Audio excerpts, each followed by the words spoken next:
Selamat siang sahabat Bunda, kembali lagi dengan saya Dr. Firdaus Nurrohman atau lebih akrab dipanggil dengan Dr. Edo yang akan menjadi host podcast Rumah Sakit Umum Bunda Purwokerto hari ini selama 30 menit ke depan.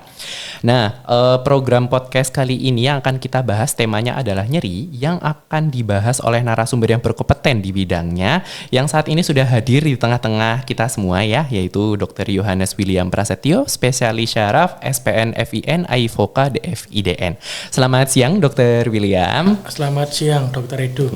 Ya, sebelum kita bahas lebih dalam lagi terkait tema yang akan kita bahas pada hari ini, mungkin kita perkenalan dulu ya sama Dr. William. Dr. William ya. Nah, Dr. William aslinya mana dok? Saya asli Kudus dok. Asli Kudus, oke. Ya. Tapi domisilinya sudah di Purwokerto ya sudah sekarang ya. Ya. Oke, siap. Nah, kalau boleh tanya-tanya atau ngobrol dulu nih ya dok ya. Dulu Dr. William itu zaman S1 kedokteran umumnya tuh di mana dok? Saya kedokteran umumnya di FK Undip.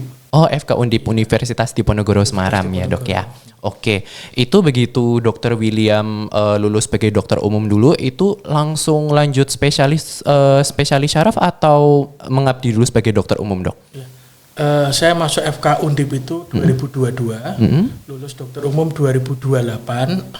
Kemudian saya menjadi dokter umum di salah satu rumah sakit swasta di Kudus sampai 2011. Kemudian 2012 saya melanjutkan studi di pendidikan dokter spesialis neurologi di FK Undip juga. Undip juga, oke dokter. Berarti baik pendidikan dokter umum sama spesialisnya juga di Universitas Diponegoro di Undip ya dok ya. Oke.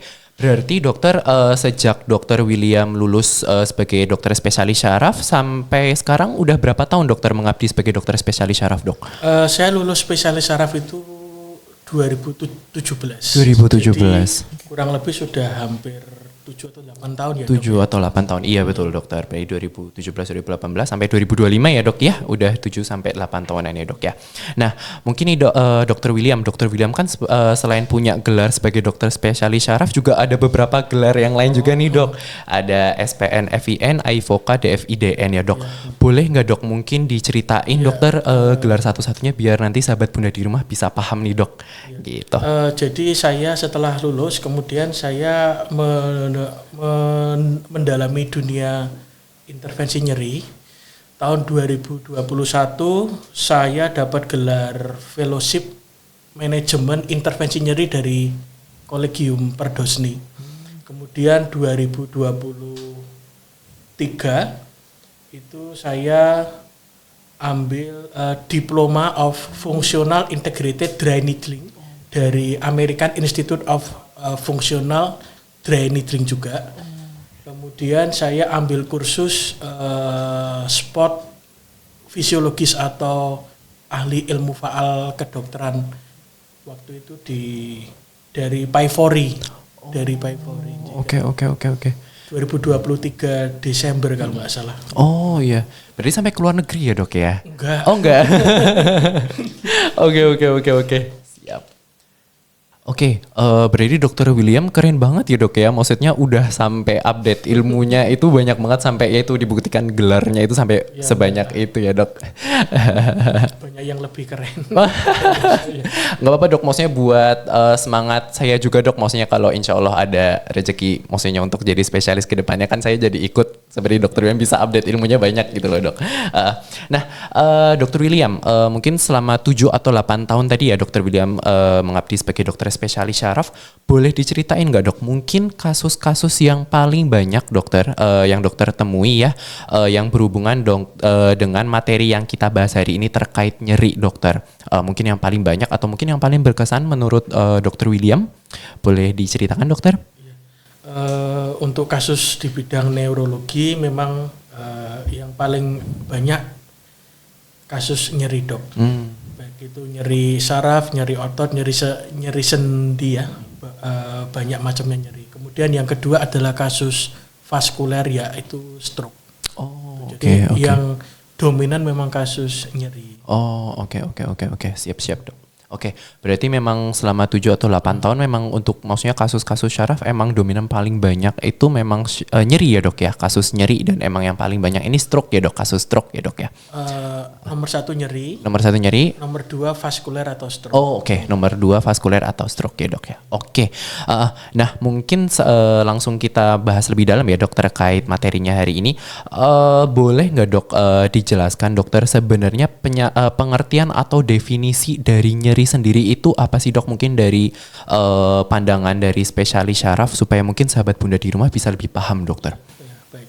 Jadi nyeri itu sangat kompleks sekali ya. Okay. Mungkin setiap dari kita pernah mengalami nyeri. Bahkan efeknya juga besar sekali sampai WHO itu menyatakan bahwa nyeri menjadi tanda vital kelima. Okay. Jadi kan kita mengenal tanda vital itu ada tekanan darah, ada laju nafas, ada suhu, ada saturasi. Kemudian WHO menambahkan satu lagi nyeri. Jadi tiap kali kita menangani pasien, nyeri ini harus diassess. Nyeri itu didefinisikan secara teori sebagai pengalaman sensorik dan emosional yang dirasakan seseorang yang biasanya dikonotasikan dengan rasa tidak nyaman yang disebabkan karena adanya suatu kerusakan jaringan seperti itu. Oke. Siap dokter. Oke dokter, berarti dapat disimpulkan ya dok bahwa dari definisi nyeri itu adalah suatu rasa atau sensasi tidak nyaman ya dok pada seseorang yang terjadi karena adanya suatu kerusakan jaringan, betul ya dok ya. Nah dulu mungkin dokter zaman saya masih kuliah ya dok, itu kan nyeri itu juga terbagi ada beberapa jenis ya dok ya. Boleh minta tolong dijelasin nggak dok jenis-jenis nyeri itu apa aja dok? Baik. Jadi nyeri ada dibagi jadi beberapa kelompok. Yang pertama berdasarkan durasinya, itu ada nyeri akut dan nyeri kronis. Okay. Kalau nyerinya masih di bawah 3 bulan, biasa kita sebut sebagai nyeri akut. Kalau di atas 3 bulan, kita sebut sebagai nyeri kronis. Kemudian dari jenis penyebab nyerinya, itu ada nyeri yang kita sebut sebagai nyeri nosiseptif atau nyeri peradangan karena ada peradangan di suatu jaringan. Kemudian yang kedua ada nyeri neuropatik. Nyeri neuropatik itu adalah nyeri yang disebabkan karena ada gangguan di sistem saraf sensoris. Kemudian yang ketiga ada mixed pain atau nyeri gabungan antara nyeri somatik atau nosiseptif dengan nyeri neuropatik itu. Kemudian yang terakhir ada nyeri nosiplastik. Nyeri nosiplastik itu adalah nyeri yang terjadi bukan karena kerusakan jaringan, tapi memang gangguan proses persepsi nyeri di dalam otak. Seperti itu dok. Oke, siap dokter. Yang berarti memang klasifikasi nyeri itu ada banyak ya dok ya? Ada beberapa ya dok ya. Maksudnya bisa kita bedakan tadi dari berdasarkan durasinya ya dok ya. Yang akut sama kronis dibedakan batasnya 3 bulan ya dok ya. Batasnya ya dok 3 bulan ya. Sama tadi yang berdasarkan penyebabnya ya dok ya. Ada nyeri nosiseptif, nyeri somatik dan juga yang lain-lainnya dok ya. Berarti kalau tadi berdasarkan penyebabnya udah jelas beda semua ya dok ya, maksudnya dari beberapa jenis itu ya dok ya, beda semua dok. Nah mungkin dokter kalau dari pandangan dokter William sendiri, setiap orang maksudnya mungkin orang awam gitu ya dok yang tiba-tiba mengalami nyeri gitu ya dok ya. Nah apakah semua kasus nyeri yang dialami oleh pasien atau orang-orang awam itu apakah perlu langsung untuk dikonsultasikan langsung ke layanan kesehatan dok? Ya, jadi ada 2 klasifikasi nyeri ya. Ada ya nyeri yang fisiologis dan ada nyeri yang patologis ya. Kalau nyeri fisiologis itu biasanya nyerinya bersifat ringan, akut. Itu kadang-kadang bisa self limiting atau bisa sembuh sendiri. Biasanya kelainan pada sistem otot atau pada sendi yang tidak begitu berat. Tapi kalau nyerinya sudah mengenai sistem saraf ya, seperti saraf terjepit, itu biasanya akan jadi nyeri yang nyeri kronis. Jadi dengan obat-obat warung atau obat-obat dari apotek biasa tidak bisa sembuh, itu kita harus cari bantuan ke dokter saraf untuk menentukan kira-kira penyebab nyerinya apa, kemudian penanganannya seperti apa, seperti itu, Dok. Oke dokter, berarti kalau misal baru dokter awal mengalami nyeri, dicoba dulu ya dok ya, obat dulu ya dok ya. Nanti kalau belum ada perbaikan baru dicoba untuk konsul langsung ke layanan kesehatan atau ke dokter spesialis syaraf ya dok ya. Oke siap dokter. Izin bertanya lagi ya dokter William ya. Nah mungkin kalau berdasarkan pengalaman saya ya dok ya, selama jaga di IGD ataupun klinik ya dok, sering juga sih ya dok menjumpai pasien-pasien yang keluhannya sudah pasti nyeri. Dan ada juga dok kayak pasien-pasien yang dia mengeluhkan suatu nyeri gitu, tapi pasien sendiri malah sebenarnya bingung kayak mendeskripsikan atau menjelaskan cara penjelaskan nyerinya itu gimana yang dialami oleh si pasien itu gitu dok. Nah mungkin pandangan dokter William sebagai dokter spesialis syaraf itu gimana dok, cara terbaik mungkin untuk menjelaskan rasa sakit atau rasa nyeri si pasien untuk ke dokternya dok. Baik, terima kasih. Jadi kembali per definisi tadi bahwa nyeri adalah suatu pengalaman sensorik dan emosional yang tidak menyenangkan. Jadi nomor satu, kata-kata sensorik dan emosional, jadi nyeri itu adalah sifatnya subjektif. Misalkan kita sama-sama kena pisau, saya kena pisau, dokter Edo kena pisau, mungkin persepsi nyerinya akan berbeda gitu ya. Kalau yang sudah biasa tersakiti yang mungkin nggak begitu sakit, tapi kalau orangnya peka, bisa jadi itu akan suatu nyeri, akan terasa nyeri banget gitu. Okay. Kemudian nyeri itu ikut klasifikasi yang sebelumnya, ada nyeri somatis atau nosiseptif dan kemudian ada nyeri neuropatik. Kalau nyeri nosiseptif itu biasanya kenanya ke sistem otot, sistem sendi, itu biasanya keluhannya adalah pegel. Oke. Ya, pegel, perih seperti disayat gitu ya. Dan biasanya nyerinya cuma di satu area tertentu. Misalkan hanya di tangan, hanya di pantat seperti itu. Tapi manakala ketika yang terganggu adalah sistem saraf, dia juga menimbulkan keluhan nyeri, tapi manifestasinya berbeda. Okay. Misalkan ada rasa kebas, ada rasa kesemutan, ada rasa panas seperti kena cabai, ya.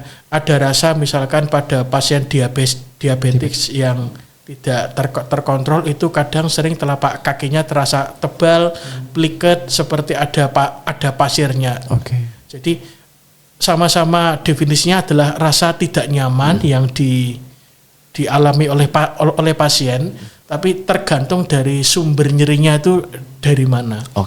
Gitu. Dan biasanya kalau nyeri saraf dia biasanya dijalarkan.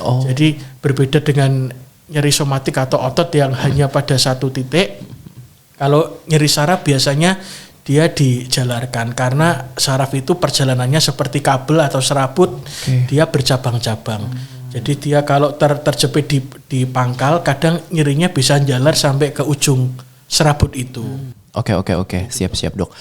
Berarti walaupun tadi ya dok ya definisi nyeri itu adalah rasa tidak nyaman, tapi bisa deskripsi keluhannya bisa beda-beda ya dok ya. Betul bisa sekali. Tadi kebal ataupun lain sebagainya, dan biasanya memang kalau udah khasnya syaraf pasti tadi karakternya itu menjalar ya dok ya, rasa nyeri yang menjalar. Seringnya seperti itu.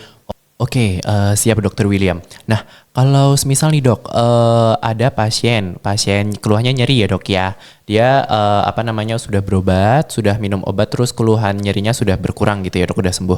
Nah, terus ada kalanya terus tiba-tiba kambuh lagi nih dok, nyerinya dok. Nah, apa sih dok yang bisa dilakukan oleh keluarga atau teman-teman di sekitar pasiennya untuk membantu mengatasi rasa sakit atau rasa nyerinya itu dok? Ya, baik. Jadi pada dasarnya kita harus tahu dulu kenapa pasien itu mengalami nyeri. Jadi kita harus tahu diagnosisnya apa, mekanisme terjadinya nyeri seperti apa. Jadi kita harus idealnya kita harus tahu diagnosanya, kita harus tahu pain generator atau sumber nyerinya seperti apa. Jadi baru kita bisa melakukan tata laksana. Tapi secara umum prinsipnya adalah satu, istirahatkan organ yang sakit atau meradang. Misalkan nyerinya di lutut, ya kita harus mengistirahatkan atau mengurangi beban di lutut kita. Oke. Jangan berjalan terlalu jauh, jangan naik turun tangga seperti itu. Kemudian yang kedua, bisa dibantu dengan minum obat sederhana yang bisa kita beli dari toko. Misalkan paling mudah adalah paracetamol. Gitu ya. Kemudian yang ketiga, ada beberapa modalitas untuk mengurangi nyeri. Jadi untuk nyeri akut biasanya kita sarankan dengan kompres dingin atau RS. Itu biasanya kita gunakan untuk dalam konteks trauma, habis cedera jatuh 24 jam pertama untuk menekan respon peradangan boleh dikompres es. Tapi setelah itu kita sarankan dengan dikompres hangat yang suam-suam kuku untuk bantu proses relaksasi.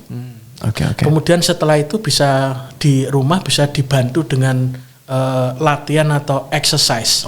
Ya, jadi terkadang karena suatu organ yang meradang kita merasakan nyeri, kemudian kita takut bergerak. Ya.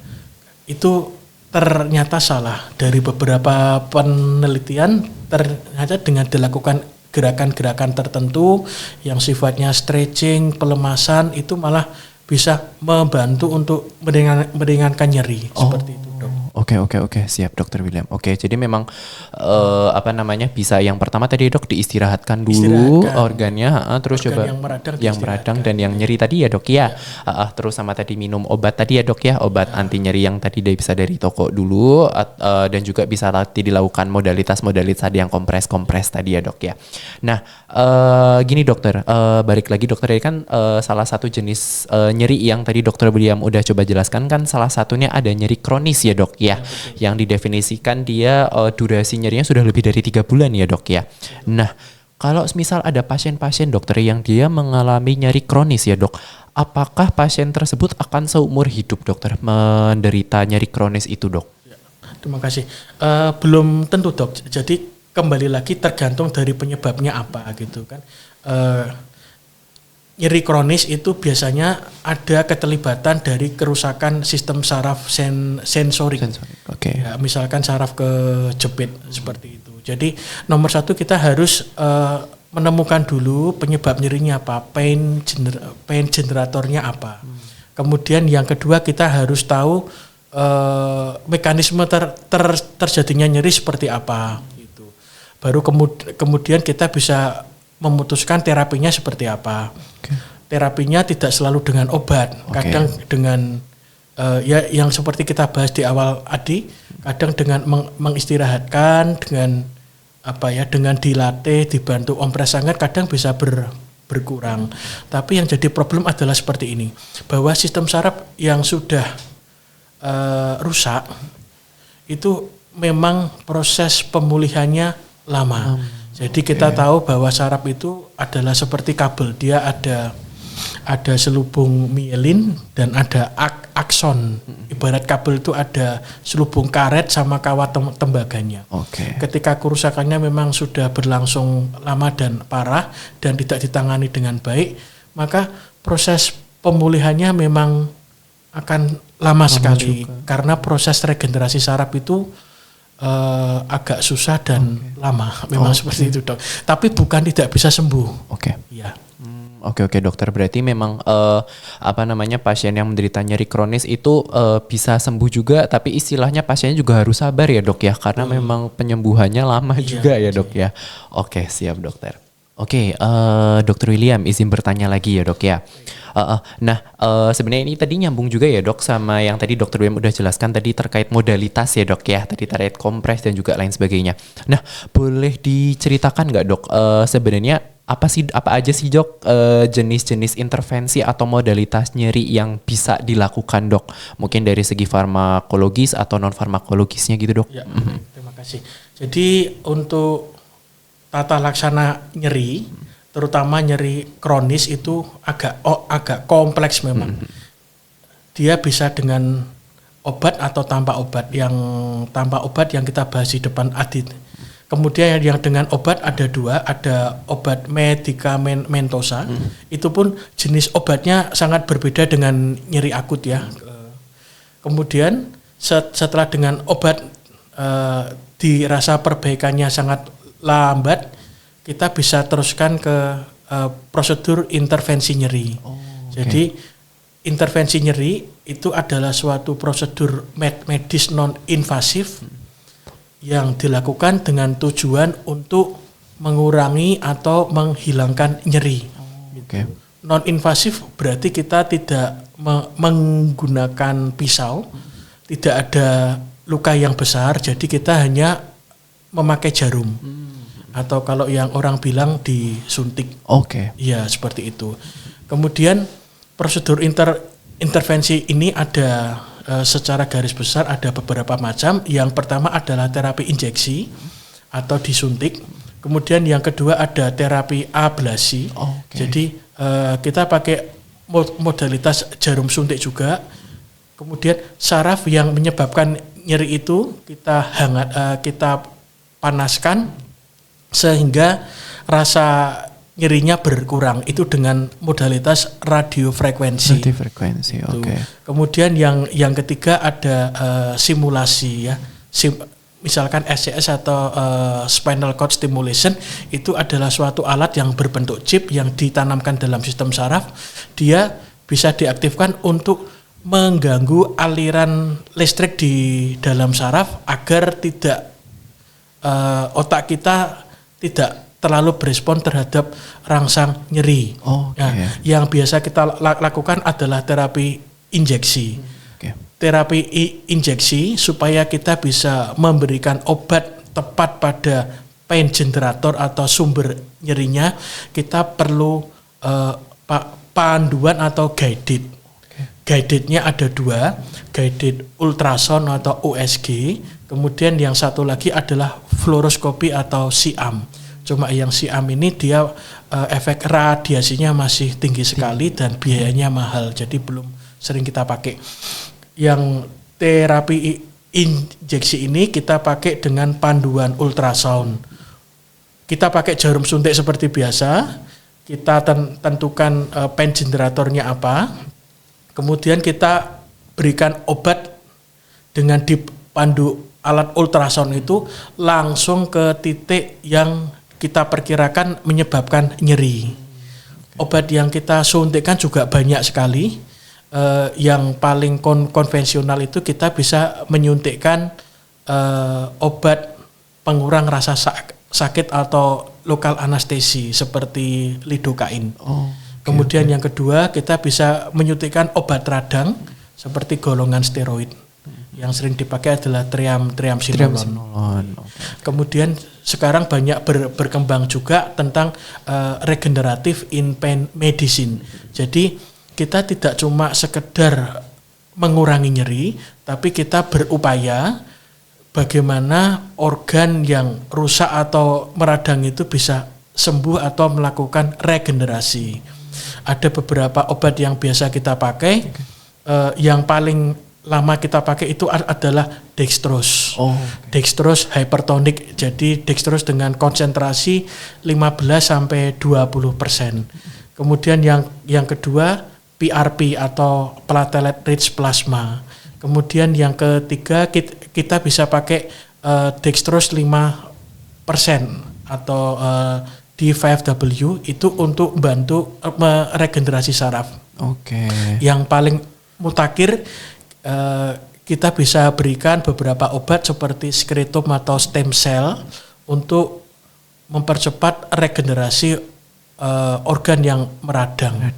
Seperti itu, Dok. Jadi alat yang kita pakai adalah jarum dipandu USG atau ultrasound supaya kita bisa memberikan obat tepat pada sasaran atau pada penyebab nyerinya itu. Obat yang kita suntikan banyak sekali, mulai dari penghilang nyeri, obat radang, sampai yang terbaru sekarang ada stem cell atau skeletum. Seperti itu, Dok. Berarti memang intervensi atau modalitasnya banyak ya, Dok? Luas sekali ya. Nah, dari yang tadi mungkin Dr. William udah sebutin ya, Dok ya, yang tadi udah lengkap banget. Nah, ada nggak, Dok, kayak efek samping yang bisa terjadi pada modalitas atau intervensi tersebut, Dok? Baik, terima kasih. Jadi setiap prosedur medis pasti berpotensi menimbulkan efek samping.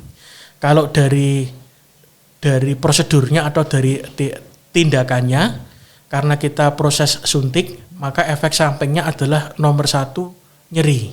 Oke. Jadi tidak semua orang berani disuntik karena disuntik itu sakit. Kemudian yang kedua, ada kemungkinan timbul hematom. Jadi bekas suntikan kita bisa menimbulkan bengkak biru, tapi itu sifatnya hanya sementara. Nanti setelah dikompres 2-3 hari juga hilang. Kemudian yang ketiga, kalau kita melakukan prosedur dengan tidak steril atau pasiennya dengan daya tahan tubuh yang tidak baik, maka bisa timbul potensi infeksi. Tapi selama kita bekerja dengan baik, teliti, dengan steril, semua itu bisa kita minimalisir. Seperti kita tahu, diinfus aja bisa bengkak, bisa biru. Kemudian dari sisi obat, reaksinya nomor 1 adalah alergi. Makanya kita selalu tanya ke pasien ketika sebelum diintervensi nyeri, ada reaksi alergi obat enggak? Seperti itu, Dok. Untuk menekan efek samping. Siap. Berarti memang sebenarnya walaupun ada intervensi atau modalitas, efek samping pun tetap ada ya, Dok ya. Potensinya apa saja itu ada. Siap. Siap Dokter William. Mungkin pertanyaan yang terakhir ya, Dok ya, terkait tadi modalitas atau intervensi yang tadi udah Dokter William sebutin. Sebenarnya terkait penggunaan tadi intervensi atau modalitas tersebut itu bisa menggunakan BPJS nggak, Dok? Ya. Jadi sekarang bahwa sistem BPJS sudah cukup baik. Jadi untuk prosedur sederhana seperti intervensi nyeri yang simpel-simpel itu bisa di-cover dengan BPJS dan bisa rawat jalan. Berarti alhamdulillahnya sekarang BPJS bisa ya, Dok ya, mengcover intervensi itu dan bisa dilakukan rawat jalan. Jadi nggak mesti harus rawat inap gitu, enggak ya, Dok ya? Siap Dokter. Tadi sudah pertanyaan yang terakhir, jadi izin saya simpulkan ya, Dok ya. Jadi intinya adalah bahwa definisi nyeri itu adalah suatu rasa sensasi tidak nyaman ya, Dok ya, yang dialami oleh seseorang di mana itu sebagai tanda terjadi adanya kerusakan jaringan ya, Dok ya. Nah, di mana nyeri itu bisa terbagi ya, Dok ya, klasifikasinya tadi dari segi durasinya dan juga dari segi penyebab yang terjadi juga ya, Dok ya. Dan jika memang pasien mengalami adanya rasa nyeri tadi, mungkin bisa tadi dicoba untuk istirahatkan dulu, terus coba minum obat anti nyeri dulu ya, Dok ya. Nanti kalau misal belum ada perbaikan, baru bisa tadi ya, Dok ya, kontrol istilahnya atau periksa kelayanan kesehatan, bisa langsung ke dokter spesialis syaraf juga ya, Dok ya. Nanti bisa mungkin diberikan diberikan obat-obatan lain atau tadi dilakukan intervensi atau modalitas tadi ya, Dok ya. Dan periksa dengan intervensi atau modalitas tadi bisa di cover juga dengan BPJS dan juga bisa rawat jalan juga ya, Dok ya. Dokter, terima kasih banyak Dokter William atas informasinya yang sangat bermanfaat ya, Dok ya. Jadi kebetulan di Rumah Sakit Bunda ini juga bisa menggunakan BPJS ya, sahabat Bunda, untuk melakukan intervensi nyeri ini. Nah, nggak terasa ya, kita udah mencapai di ujung acara. Saya Dr. Fidos Rohman atau Dr. Edo sebagai host ya, mengucapkan terima kasih banyak atas informasi yang bagus dan juga penting yang tadi sudah disampaikan oleh Dr. William, spesialis syaraf ya, Dok ya. Sehat selalu dan juga bahagia selalu untuk sahabat Bunda dan juga kita semua. Selamat siang.